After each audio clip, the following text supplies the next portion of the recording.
Festa od košarke, turnir koji ima za cilj vratiti ovaj sport na igrališta gradskih naselja, prema mišljenju natjecatelja upravo je ono što je Dubrovniku trebalo. Evo napokon da i Dubrovnik može organizirati ovakav jedan događaj.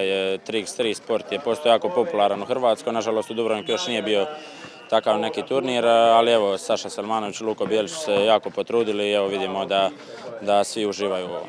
Pa ja mislim da je jako bitna ova organizacija ovog turnira, čisto zato što ima puno košarkaša u Dubrovniku, neki koji dolaze tu na ljetovanje, neki domaći, koji ovako jednostavno preko ljeta međusobno basketaju, pa ovaj jedan turnir koji rećemo nekog većeg značaja je odličan i za promociju košarke u gradu, a i za ljude koji već igraju.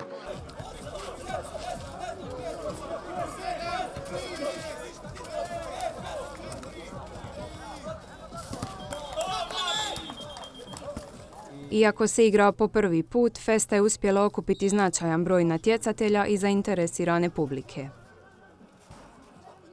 Ukupno 26 ekipa, sve sustave natjecanja smo složili tako da ima dovoljan broj utakmica, svak se lijepo naigra, čak ćemo imati plasmane do zadnjeg mjesta, tako da svak može očekivati da će se lijepo naigrati. Imamo 4 ekipe u kategoriji U13, znači djeca, 8. godište i mlađih, koji se natječu u košarci 5x5. Dalje imamo 6 ekipa veterana i imamo 16 ekipa seniora. Izgleda da smo pogodili, ja? Bilo je dosta i natjecatelja i roditelja, kod djece prijatelja i u svakom slučaju super. Svrha im je, kažu, ponovno popularizirati košarku u Dubrovniku, a zbog velikog interesa, po njihovom mišljenju, za sada su na dobrom putu. A košarka u Dubrovniku ima veliku tradiciju.